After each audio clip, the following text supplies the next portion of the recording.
Hello, my name is Janice B. Gordon, and this is Scale Your Sales Podcast.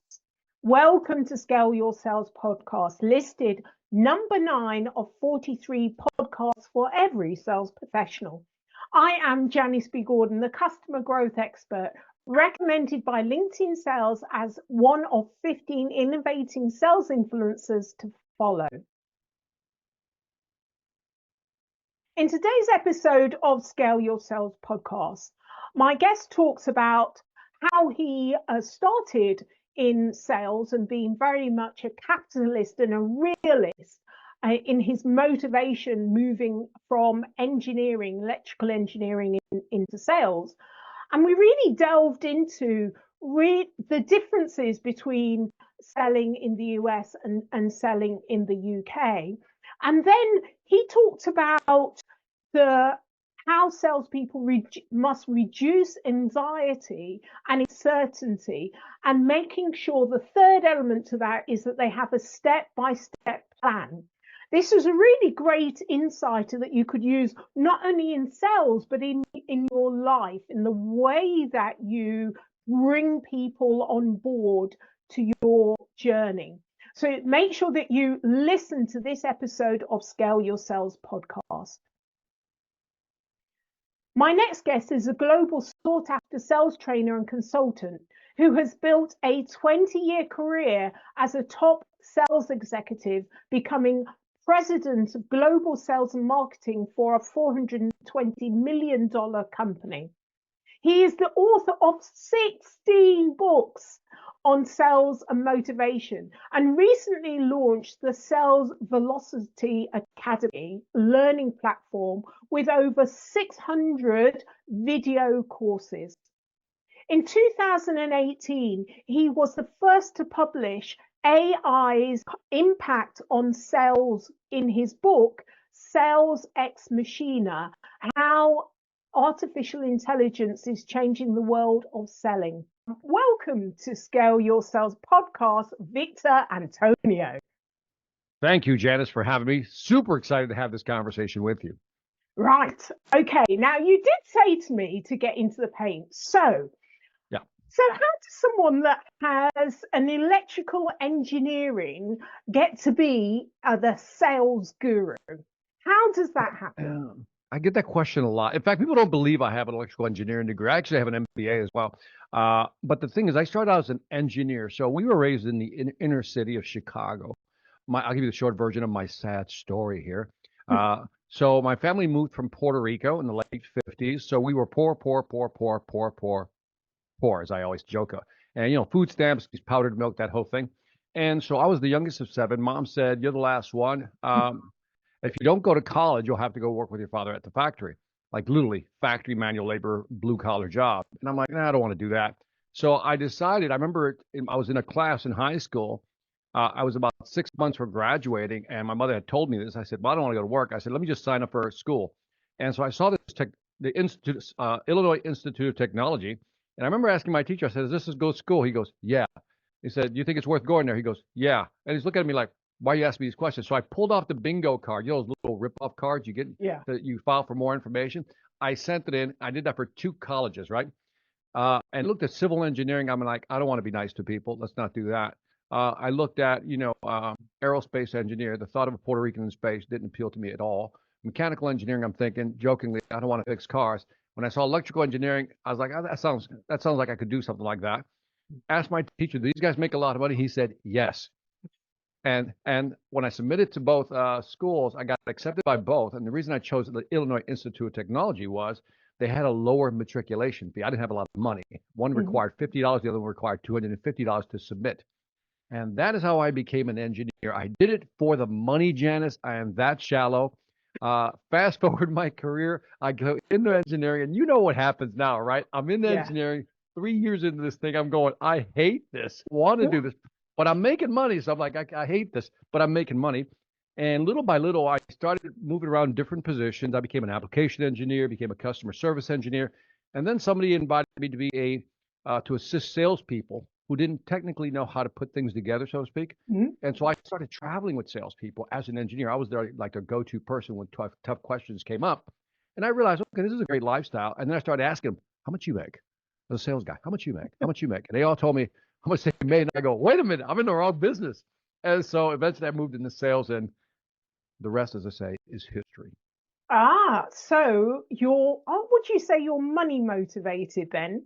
Oh, I am a capitalist. I am a Milton Friedman, Ayn Rand capitalist. And let me define that, because people hear that and they think, money grubbing, greed, Wolf of Wall Street images start popping in their head. The definition of a true capitalist is, and this is the simplest definition, not mine, it's Ayn Rand's definition. I've always loved it. By the way, if you don't know who Ayn Rand is, she's like the founder of the school of objectivism. And she talked about, creators, and we're like salespeople are creators. We go out there, we provide value. He says, as long as you're in a value for value exchange, Yeah. that's true capitalism. So if I offer you value, for example, if I'm selling a software product that's going to help your company grow and your money, there's nothing wrong with me making money for actually bringing you that product to your attention. That to me is true capitalism. If you sell something with the intent of just enriching yourself, and screw what happens, you don't even believe in the product, you even know it doesn't work, that's not real capitalism. That's cronyism at that point. So I am a capitalist, yes. So then that's interesting. The description of cronyism is really what many people still feel that salespeople embody. Correct. They do. They do. And I think they have these images, like, the movie like Glengarry Glen Ross here in the US, right? I drove a BMW. Would you drive a Hyundai? Closer, ABC, always be closing. Movies like Arthur Miller, Death of a Salesman, all these stories talk about Boiler Room, another movie. It all makes a salesperson look like they don't care. And I think that's the wrong way to get into selling. You got to be able to care. First of all, understand what your product do and the value it offers, and then find somebody to offer it to. In other words, when I look at selling, like I do a lot of sales training, and I look at my sales training program as like a piece of gold I want to share with somebody. I say, look, I got some gold for you. You want it? I know it's going to help you. I know it's going to help you, right? And so when I present it, I'm like, dude, it's going to help you. It's going to help you increase your revenue. You want your close rate, your conversion rate, reduce your sales cycle, whatever it may be. Let me show you how to do it. And the feedback I get back is, I like your stuff, Victor. I love your stuff. It works. We've been using it. Our numbers go up. That to me is when I think the link of value for value is, especially if they rehire me again. That means it's working for them. Yeah, yeah. Win-win, win-win.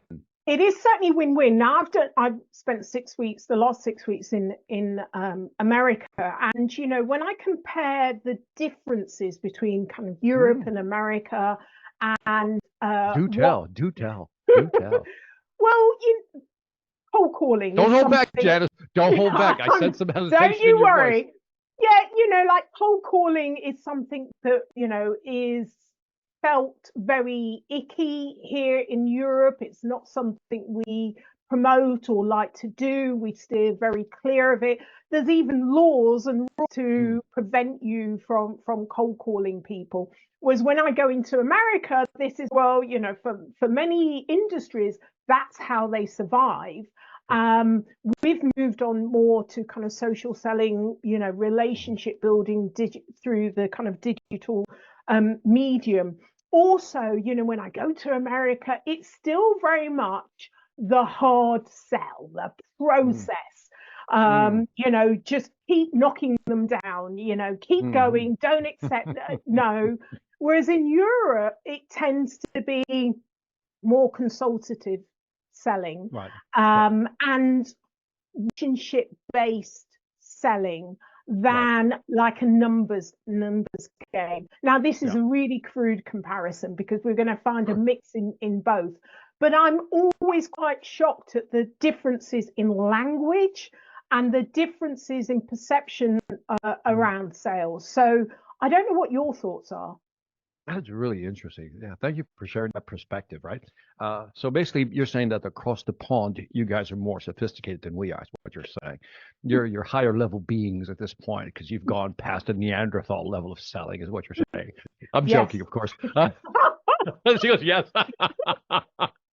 The perception here of cold calling it's really interesting because, social selling is becoming more of a standard, right? If you look at percentage of outreach, you'll see that cold calling still remains, depending on market, I'm overgeneralizing here, a smaller percentage, right?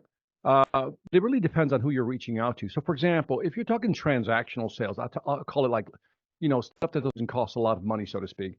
That's more social selling. Nobody's going to spend time cold calling. The big cold calling happens when you get to more complex sales, like software platforms, enablement platforms, SaaS, manufacturing companies. And so the way we view cold calling here is just part of the arsenal. What you guys have done is almost like government intervention in market freedom, right? Because it's almost like, when the government says, hey, you can't do that, I'm like, wait a minute, you're interfering with business here. That's not your role, right? And I get it. And people say, but it's about privacy. Well, there's ways consumers can actually not answer the phone. I mean, we do it today, right? I mean, I don't know about you, but I always have my phone on do not disturb. It's very simple, and I can actually, screen out my calls. I don't know. I see the differences. I respect the differences. It's just culture at this point, right? Our culture is very, I got something. I want to show it to you. I'm going to call you. I'm going to email you. I do think, though, from my perspective, that the whole, eat what you kill type of mindset is really dying out. And I see it, especially as, I'm a baby boomer, which means, I'm a product of the 60s, 70s, maybe even 80s. And I used to feel that all the time, right? Like, go get them. And I see that less now. In fact, I could actually argue that we've gone too hard over to the other side. And now everybody hides behind emails or little quick videos without reaching out to the customer. So there's less connection, less relationship, really actually having one-on-one dialogue. So it's a very interesting perspective you provide. I think the aggressive ABC is dying. Yes, because let's go through the basic. Customers now have more information. They're further into the customer journey. They pretty much know what they want. So it's like that, not like you can lie. I believe the world of selling will be divided into two eras: pre-internet and post-internet. Pre-internet, ABC did exist because you had the information, consumers wanted it. You could manipulate, persuade, influence, and maybe get away with stuff. Buyer's regret, buyer's remorse, very high. Today, because we have the internet, they have access to all the information. If you sell that way, you may get the short-term sale, but you're not going to get the long-term business. So I see a shift. It may not be, maybe the differences, and the point is, from your side, it's already kind of gone away. This whole, we still have a few people who are left over and still want to, kill. Okay, so my perception of you 10 Hmm. years ago was Me? kind of, yeah, on Oh my, stage. really? I've Yes, it never been. was. Yes, it was. Janice, how could I'm sorry, but it's, you told me, so I'm going to give you it. That was my perception of you. It was, very much, kind of like, but it's, as you say, it's a difference in culture as well. Yeah. But I've seen, this is my perception. I've It's seen like you're holding you, up, and I don't like what I see. well, but I'm Go ahead. seeing you like a softening of that, in that Oh, you're kind of leaning into your personality and your mm, humor.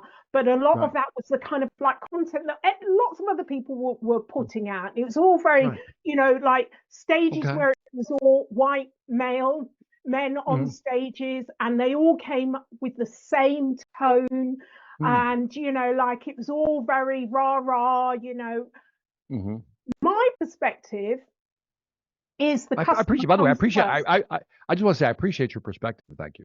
Thank you. No, I've I seen mean this, that genuinely. It's well, like, okay, that's an interesting perspective. but 10 years ago, I wouldn't have had you on the podcast because it doesn't fit with my kind of like values. Okay. And we All right. said, I did talk to Victor I about, love it. I the thing love I it. absolutely loved about I'm you. loving. By the way, I am loving this podcast. I am loving this podcast. Go ahead. The thing I talked to Victor about was that he posted something on LinkedIn about his daughter. And Mm, I thought, oh my God, he's the guy. Because I mm, know Victor's got lots of experience mm, and knowledge and so forth. But that's the thing that really humanized him. And I've mm. seen it, my perception is there's been a softening of that presentation. Okay. Okay. But that's my perception. Yours very different. Yeah, I mean, what I've learned in my old age is that I've learned to accept people's perception or point of view because from their point of view, it is true, right? Yeah. In the past, I would go, "How dare you? No way!" And I would defend myself. Now I don't defend myself because that is your, a perception. And maybe I was. I mean, I'm doing some self-reflection now, and I don't think I was ever an ABC. Anybody who knows me from selling, I was never a hard closer, never hard closer. I'm more of a relationship closer in the long run. But I always used to say though, you don't walk out of the meeting without knowing where you stand. I mean, that's why I harder edge. In other words, I wanted to know when I left the meeting, is this for real? Are we doing something or not? Is this still in the ballpark of let's consider it, or are you just wasting my time? I think that's as hard as I ever got. I never liked hard closing because of that buyer's remorse and then or the buyer's regret, right? And so I've always, I'm a fan of long-term business, customer lifetime value. And so I don't want people to buy things. If you knew me, and by the way, your perception could have been right back then, but I, for example, if I have somebody who's dissatisfied with something, I give them their money back, right? I'm like that guy, right? And I just had a conversation yesterday, just to let you know how I roll these days, Janice. Maybe I'll change your perception of me. But a company was interviewing me yesterday to bring me in, very large company, and they said, "Can you talk about this? Can you talk about that?" And I actually could have talked about that, and I literally said to them, I said, "Look, I can talk about that and probably do a good job." I said, "That's not my sweet spot. This is where I play. This is where I'm good at. May I suggest one or two other speakers for you?" There was 5 people in the room. They just went stunned silent for a second, like nobody knew what to say. And then finally one guy goes, "Okay, well, that was honest." And I'm like, because I've learned I'd rather be honest up front, set the proper expectations than deceive somebody into buying something, in this case, buying me, bringing me in, and I'm not delivering. And so maybe softened up over the years, but I've never compared myself like, I've hung around obviously like folks like Grant Cardone. Grant Cardone to me is a hard closer. We did a 3-day boot camp together. I think if you saw us together, there was a stark difference in style. Yeah. Because he was very like closing. I'm like, I don't want to do it that way. And so, yeah, my perspective has always been that I want to understand what the buyer wants. If I can align with them, then I want you to buy from me. Yeah. Yeah. I think, we're always learning and developing and coming into our own, what we believe. And I think your example of really understanding what your thought is and actually sticking to that, we can, we're all multi-talented, got loads of experience, we're of a similar age. So we can do lots of things, but it's actually understanding, what is more authentic to where you want to be and who you want to when you grow up be as well. Yeah. It takes a lot of, I'm not, by the way, I'm not patting myself on the back on this, but it takes a lot of courage to do that because, usually we're afraid to lose business. But I guess in my past, there's been many times I've made the mistake of saying, yeah, I can do that. Even though it's as you say, we know how to do a lot of things, right? But it's outside my sweet spot. I can do that. And I walked out of there feeling like the customer wasn't fully satisfied. It was okay. It was good, right? And I didn't like that feeling. I didn't like how they felt, and I didn't like how that made me feel. And it's almost like I didn't want the money. And so over the years, I said, no, we don't take things we just are not good at. Like by good at, I mean, I say excellent at. Like, as I said, as a capitalist, I walk in, there's got to be a value for value exchange. So it's a win-win. So that's kind of my moral line. And I think, isn't this something that we're teaching the salespeople that follow it? That's what we should be doing, is advising what's in the best interest of the customer rather than what's in the best interest of us. What's fascinating as we're having this conversation, what's ringing in my head is, well, how many times have I had this conversation? None till now. Do you know what I mean? We don't have these conversations about, we'll call it moral rectitude, whatever it may be, but holding the line on what you can offer and provide value on. And we don't hear that. Janice, you and I watch a lot of videos online of other sales trainers, other sales speakers, and it's always about closing business, how I did it, how I want it, look at my new car, whatever it may be. It ever talks about what is the moral code, the ethics of selling, and how should you comport yourself when dealing with customers. So I'm glad we're bringing this up. I think it's an interesting issue. Well, that's what I talk about a lot. I say that to be brutally honest, I think the sales process, much of it is dead. customers do not want to be, so we should be talking about the buying process. That's Yes. where our focus should be. How can we help buyers to buy and understand Right. their journey they go on? It's not about us. No one's interested in us. They're probably not really interested in our product. What they're interested in, what it can do for them. So we need to understand them more than we understand us. And that should be the focus. So it's a journey. It's no longer a sales journey. And we need to get over ourselves in the industry and really understand that. I guess, you know, I think that's why I'm surprised that your perception of me was that I was, you know, the ABC closer, because in 2008 is when I made a decision. This was, I had read Robert Cialdini's book, Influence, which, if you haven't read it, everybody should read that. And it looked at, you know, neuroscience and consumer behavior, right? And in 2008 is when I launched Sales Influence with the subtitle, Finding the Why in How People Buy. Because I did, even in 2008, I was just saying the sales process is, I'm not saying dead, but it was, you know, it was moving asymptotically to zero. That's when I started looking at it from a customer standpoint. How do they buy? How do they make buying decisions? And so that I think that's where my dissonance right now is about where you say, well, I thought you were hard close. I go, yeah, but I've been looking at the customers, you know. So I'm like, okay. But maybe I was a little hard in my videos, but that's always interesting. But I think you're absolutely right. Getting back to the center point, it isn't about how you sell. It's really how they buy and how you make them feel. And in my courses, I teach something very simple. And I think this is the simplest concept on selling. I said, I can explain sales in one gesture. On one hand, you have certainty. On the other hand, you have anxiety. Certainty, anxiety. Our job as salespeople, presupposing we have a great product or service, is the certainty of it helping them and reducing the anxiety in making that change. That's it. Increase certainty, reduce anxiety, you increase the confidence margin to move forward. I really love this anxiety versus certainty. So how do you do that? How do you know, what are the steps of going through that? So let's look at the certainty piece. The certainty piece is you're going to try to provide data, social proof, case studies, and all these wonderful things, right? And like we know in neuroscience, you can talk about the gain, but that doesn't really motivate people, right? Because there's still that fear. So I like to actually lean heavier on anxiety. And one of the things I've learned about anxiety, about reducing anxiety, several things you can do. Simplify the language, right? Sometimes we complicate things and people go, I don't get it. But there's a couple of brothers, I think it's Chip and Ben Heath or something like that, the Heath brothers.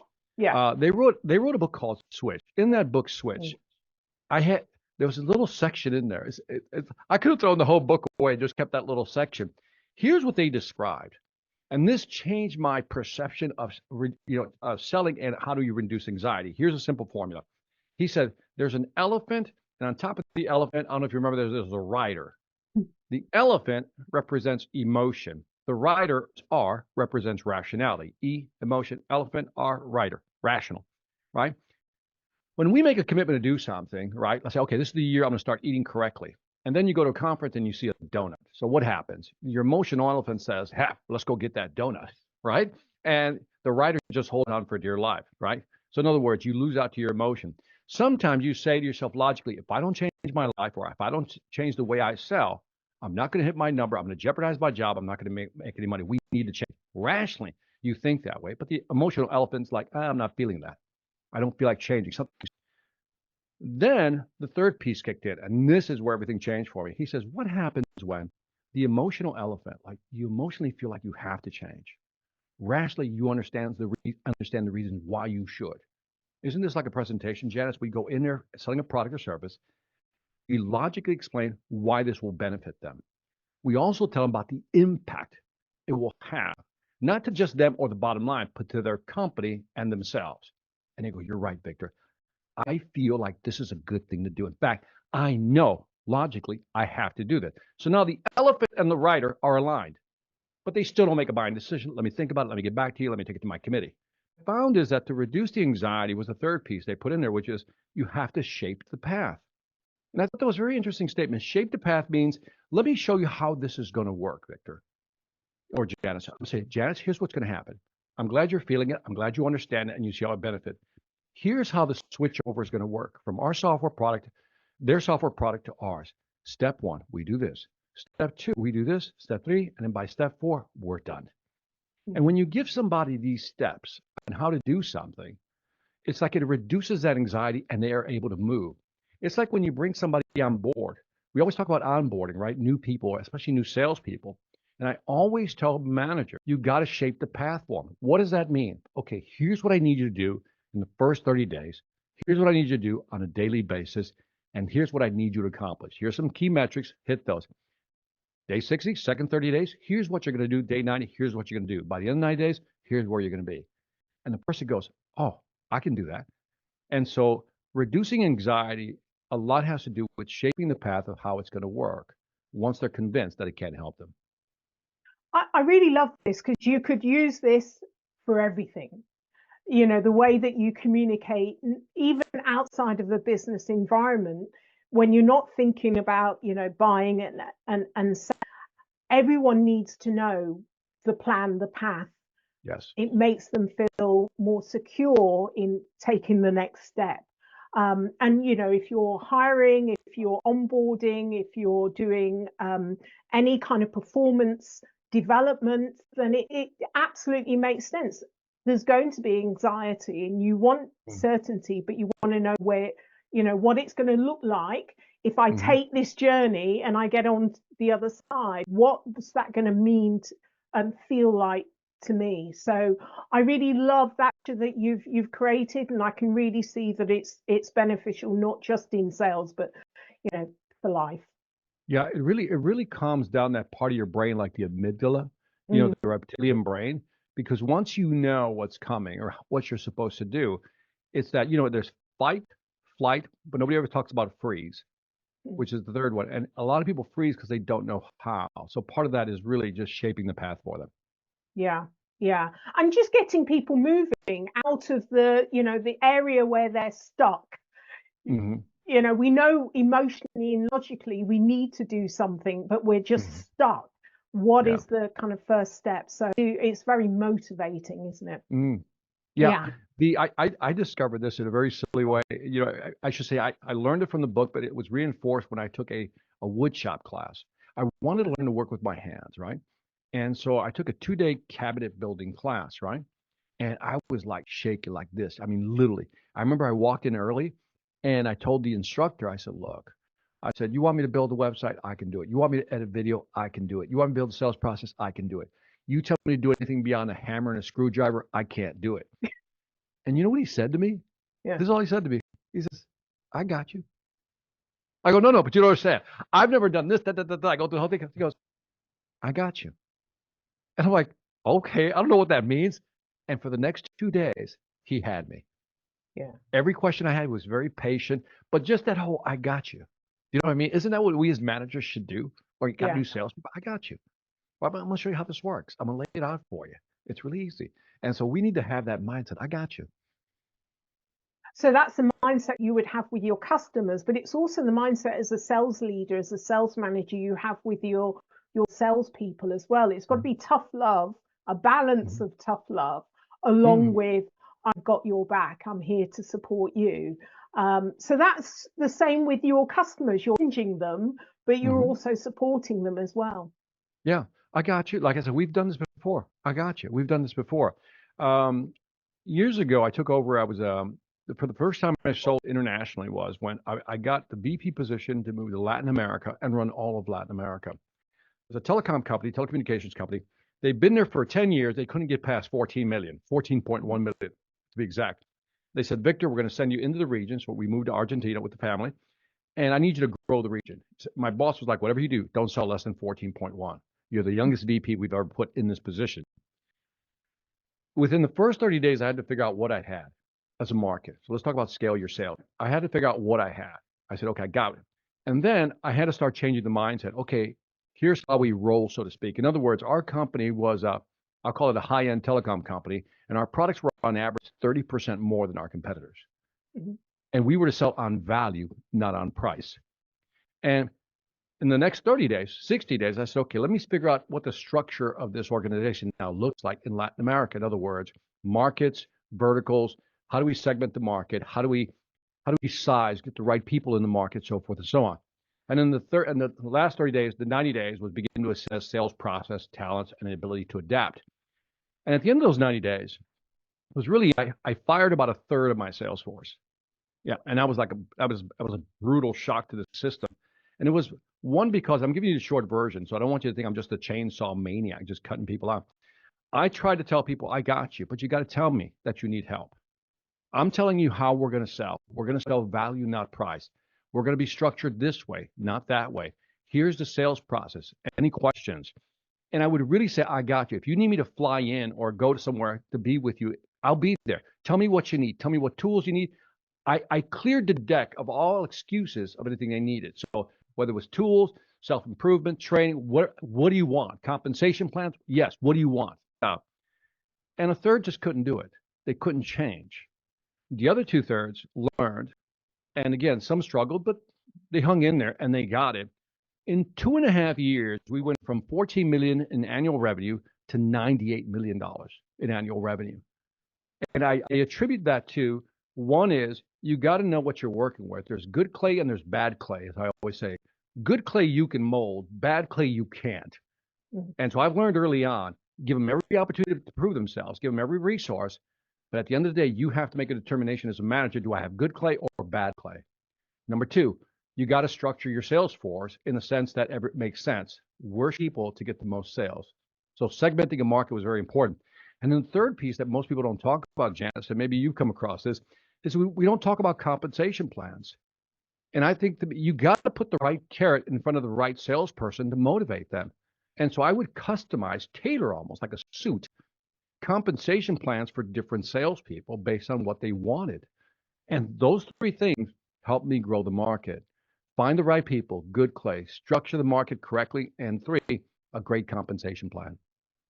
I find this really interesting because I was having a conversation with Laurie Richardson. We worked together on kind of sales efficiency of teams. And, you know, research by OMG says that 77% of salespeople should not be in sales. And we're always very reluctant to take people out of the system. But we all know those stories of sales managers that are just pulling out their hair, if they've got any hair, Victor, from, you know, spending so much time trying to support someone that really is not supportable. And, you know, they say fail fast. You need to cut them out of the process of the sales process as quickly as possible and release the time that the sales managers bog down. And companies are not always brave enough to do that. And it's really about assessing the team, knowing the gaps and the people and the processes and the strategies, so that you're free to move on and recruiting the right people. And, you know, there's a particular process that we use that guarantees. So many sales leaders raise their hand when I ask, how many of you made a bad sales hire? The majority, and it's very costly, but there's around all of that. So I absolutely love what you say, and you've got to have a strategic approach when you're going in and make those decisions really quickly. And, you know, as they say, fail fast so you can move on to succeed really quickly. They are great results. I got to tell you this one story. There's one salesperson. This guy epitomized, you know, I think the mindset. Because one of the things questions I often get, well, did you feel bad? And I said, no, about firing 1/3. I go, no. I said, let me walk you through the mental process. Because from the outside, it looks very, you know, Machiavellian, right? But I said, no. I said, here's what I did. And I'll use one person as an example. We'll call him John. John said, wasn't making his number. So I said, do you need? John says, okay, Victor, I need some training. Gave him training, right? And I said, he goes, well, this territory is not performing. Okay, so it's territory now? I said, okay. I said, is there a territory you want to focus in now that you feel you can be successful? I said, yeah, if I had this territory, one that wasn't occupied by somebody else, or vertical that wasn't occupied by somebody else who was performing, I said, sure, I'll give you that vertical. Is there anything else you need? And then he says, well, yeah, my compensation plan isn't structured correctly. How would you like it structured? So I looked at base salary, I looked at commissions, I looked at spiffs, incentives, I looked at car allowance, I looked at everything. And I said, okay, great. You got all that. Is there anything else you need? He said, yeah, I wish. He literally said this. Yeah, computer and this and that. I mean, he went for the whole Monty, right? He just went for the full Monty on this one. And I said, okay, so you have everything you need. I said, and if you need any help, you come to me. Other than that, I assume that you're doing okay and that you're going to deliver on the numbers. And I did this for 3 months with him. Is there anything you need? He had all the tools, all the resources. I'm ready to spend on him. And at the end of 90 days, I had to fire him. I didn't feel bad because I cleared the field. Again, I'll use that phrase. I cleared the field of any excuse you could possibly give me for not selling. You can't blame the product because we have the best products. You want to blame the territory? All right, fine. I don't believe that's true, but there it is. And then so I think if managers today have removed all objections and they've set them up for success and they still fail, they need to make the buying decision. Someone told me this. If you're worried more about their job than they are, you've got it backwards because they should be more worried about their job. Yeah, absolutely. But Victor, what if there was a process where you could simply assess the salesperson based upon other assessments by salespeople that, you've had 2 million assessments, so you can benchmark against that person against, this huge database that would identify they're not right for the role, they're never going to be successful on the job, and because it's a predictive and validated resource. So, perhaps you wouldn't have had to have gone through those 3 months. I mean, you did everything you could do, but there is another way of actually doing it as well. I remember, I think his book is called The Toyota Way. And he talked about Japanese manufacturing and, Kaizen and, those process, right? About how continuous improvement, how it worked and how everybody has the 5 whys, get to the root of a problem. And one of the things that I read about management theory in Japan was that if I hired somebody and the person wasn't making the cut, right? They just weren't doing their job. The hiring manager would approach the person, so to speak, and apologize for putting them in a situation that they could not be successful, and then would try to find them something else. Now think about that for a second. The hiring manager apologizes to the non-performer for putting them in that position. What a difference in philosophy. But to your point is that if we were to take that mindset, I don't say you have to apologize, but you can say, you know what, this is not working for you. And we've done everything. I said, let's see if we can find something else. If I value certain other aspects of what you can do, you have other attributes, skill sets, let's find another position for you. It's a win-win again if we can do that. Leaving somebody in a position where they're failing because you're too afraid, you're a coward to not wanting to fire them or move them to another position, that's not a good thing for anybody. It just really destroys culture within the company. It undermines it, I should say. It destroys their own self-confidence as well. The longer they're in the role, and it takes a lot longer for them to ramp up into something else because they have to start by building their confidence. I think they're useless. So, and I think what's great about people understanding what their strengths are, and it may not be the area you're in, but actually you're walking away, if this is not the role for you, but you're walking away with more information than you ever had before about what is for you. And that can only be a win-win, as you say. I'm 100% with you. I have nothing to add. That's exactly how I feel about it. It's like you really have to shift them over as quickly as you can and not be afraid of doing that.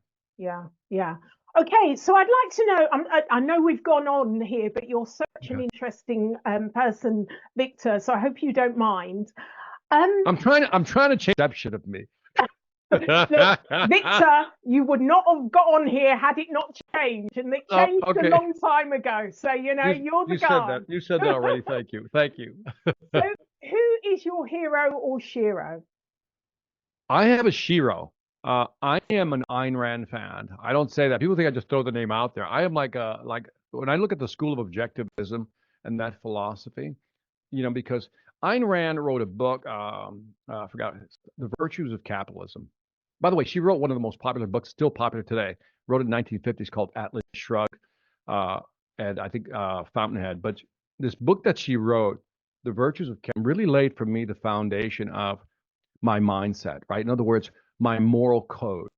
Like, for example, she distinguished the difference between selfishness and self-interest, almost like a value for value equation.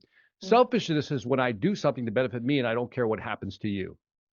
Self-interest is when I do something that I know will benefit me, but I also know it's going to benefit you. And I love Ayn Rand. I think her philosophy, her writing is probably some of the best I've ever read. And to me, she's my go-to philosopher. She's like my foundation in terms of my thinking and my work ethic.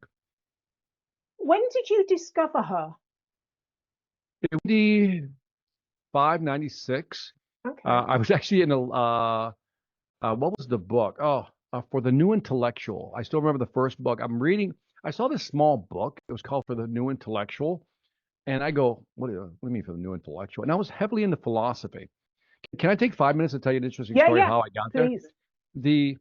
So I graduate with an engineering degree. I'm making money. 3 years in, I'm not happy. And it's like I have this like this crisis, like this mental crisis of like, where do I belong? Where do I fit? That whole thing. What's it's all about type thing. And I remember I started reading like, parts of the Quran, parts of the Bible. I just started reading philosophers, social economists. I was reading everybody. I was looking for something. Yeah, I don't know what I was looking for. And that's when I saw this book because I was in the philosophy section and I saw this book and I was looking for something, but I didn't know what I was looking for. And that book was the doorway to say, oh, here's how you look at life. And here's how you're able to see things almost like in black and white, but it had lines on it. It had some nice definitions. And here are things you do and don't do. And here's how you don't allow people to take advantage of you, but how you can never take advantage of other people. And I really love that concept. And then from that point on, I consumed all her work. And I think, like I said, I think she's a genius. That's just me. Yeah. So my hero is actually a shiro, which shocks a lot of people. I got a shiro. Why it should shock people, I do not know. Yeah. First of all, people don't even know who she is. Yeah. Well, the thing is, as a sales trader, a lot of people say it's going to be like a Zig Ziglar. It's going to be like a Brian Tracy. It's going to be like a Tom Hopkins or something like that. I'm like, no, no, no. Another person I admire, I would put him in second place, probably like Og Mandino. Have you ever read Og Mandino? Yes. Yeah. Like, I love Yeah. Og Mandino. I met him Yeah. before he passed away, so that was a great honor for me. And I Yeah. love all his books. So yeah, I guess I do Have have you both. always been a reader? No. Here's what's funny. I didn't start reading books till I got out of college. Like people would give me books to read and I skim through them or try to, find the cliff notes. It was around that time, like 3 years after I graduated, when I was going through this crisis. I don't know how to describe it, but you feel like you don't understand the meaning of life anymore for some reason. I thought making money, get the degree, make money, live a comfortable life. I'm thinking that's it, right? When I got there, I'm like, okay, this something doesn't feel right. And that's kind of when I started reading and really, first of all, I started listening to tape. I think my first audio tape back the day when they had them in cassettes, little things you break open. It was Earl Nightingale's Lead the Field. And that began the journey of learning. And then I just started reading like voraciously. Like my whole routine is to get up at 1 or 2 in the morning and read for a couple hours, then go back to sleep. And Wow. so Okay. that's my thing. And so I've been reading ever since. I haven't stopped reading. I think I've learned more post college than I think during college. Easy. Yeah. Yeah. So I had the most boring job in the world Mm. after my kind of school years, and I discovered books. It wasn't in school at all. And I think it's Isn't it quite something? interesting what you say, that how it's kind of not created, developed your character and the way that you think about life. Many people discover that a lot later in life, really. Mm. So I think it was a real asset at that point when you were looking for an answer or things that made Yeah. sense, to you, that helped you kind of to develop your personality and character and your whole perspective on life. So, and these are quite meaty philosophies as well. Yeah. So They're yeah. very meaty. Yeah. Some of them I couldn't even understand, like the existentialists, Kierkegaard, and all these weird people. Uh, but what I tell people is that, we came from a very, so we're here in the U.S., Hispanic family. Nobody in our family read, right? And so you always, so there's two ways of looking at this. There's either victim or victor. Coincidentally, I chose victor, obviously. But it's like the power of knowledge is real. I don't know how to tell people this. The power of knowledge is real. The power of critical thinking is real, and it'll get you out of so many things and will get you so many things if you just find the content, which is readily available, and begin to implement some of the strategies. So I'm like a proponent, like a strong, like self-development guy, don't wait for somebody else to help you. It ain't happening. Don't wait for somebody else to come and say, here's how to do it. Nothing. Go do it yourself, figure it out, and get over that anxiety. Yeah. Have you ever looked into the value of your name and how that's, have you become your name as your name become you? Have you grown into that? Because it's quite, your name is really quite interesting, and there's lots of resonance in what you're saying and your name as well. I have to be honest. That thought did not hit me till I was like, I'm going to say my late 30s. It was really because in fact, I didn't even like the name Victor, when I was growing up because, it wasn't a typical his name. And so it just sounded weird. I'm like, why am I Victor? And then you can't even say it in Spanish correctly, Victor, right? That's how it sounds weird. And so it wasn't until later on, I was reading a study, I think it was Cialdini, that were talking about how a name, you can develop like a rule of similarity association, I think is the phrase he uses. Like if we have the same name, it's like this camaraderie. We belong to the same organization. It's like this camaraderie, right? And I realized that there maybe is an association with my name and my mindset. And maybe, I don't know. I'd be guessing, really. Yeah, interesting. Well, you're a very interesting person, Victor, and I've really enjoyed our conversation. Did I exceed expectation? Where am I at here? I need a Janice rating on this conversation. Like, if there was, it wasn't bad. Out of 10, you're 11. All right. I appreciate that. You're being generous. Thank you. Now you have to remember, in England, we're not very good at giving out these, anything above 7. Even if you're at the top of the class, in England, they will not give you a 9. It has to be something more to improve. So for me to give you an 11, Victor. All right. Well, I'm taking that. I'm taking that. All right. Well, how can listeners get hold of you? Just Victor Antonio. Just type in. I am so popular, Janice, that if you just type in Victor Antonio on the internet, you will find me. I recommend people go check out the stuff on YouTube. It's all free stuff. I think I have about maybe 1,600 videos. Great sales content, great motivation content. Got a couple of documentaries on there as well. And by the way, did you know I had a television show? Oh, do you? Do you know I have on Paramount Network? I actually have a reality television show, a whole season. It's called Life. Yeah, it's called Life or Debt. Life or Debt. It's on the Paramount Network. I did one full season with my own reality show. Wow, that is You incredible. have a celebrity on your podcast. I do. How amazing, Victor. By the way, I always throw that in, not because I make any money off of it, but this reality show, I'll close out with this, is a great show because it's where I help people run their household like a business who are struggling financially. Yeah. And it's a full season where I spend a week with the family, give them the tools, come back in 90 days to see how they're doing. And that's all in one episode. And it's very educational, and I feel a passion for it besides selling. This show I'm very proud of because there's so much educational content in terms of how to manage money and how to get your money right, so to speak, that I hope people will watch. Life or Debt. You can find it on Amazon, or again, it's on the Paramount Network. Oh, I'm going to grab that. What an interesting, new thing to do. That must have been quite exhilarating. Oh yeah, we should do a podcast on that one. I got stories. Really? I got. Oh, wait till you see them. By the way, wait till you see some of the endings. All right. But okay. I'll leave you with this teaser. Yeah. By the 4th episode, they had to have a bodyguard on set for me, just to protect me. Okay, that's how wild it gets. So you have to see it.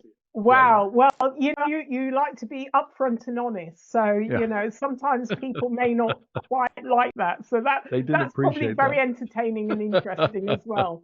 Excellent. Well, thank you, Victor, for being a guest on Scale Your Sales podcast. I've really enjoyed our conversation. And I know we could have gone on for another half an hour. So I'm going to have to get you back again. And especially after I've listened to your show, your TV show as well. So that should be fun.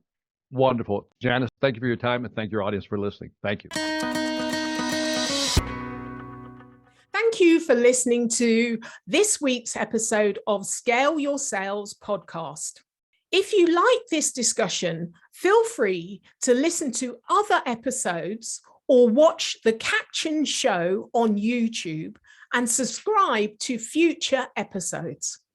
I would really appreciate it if you would leave a positive review on iTunes. Thank you.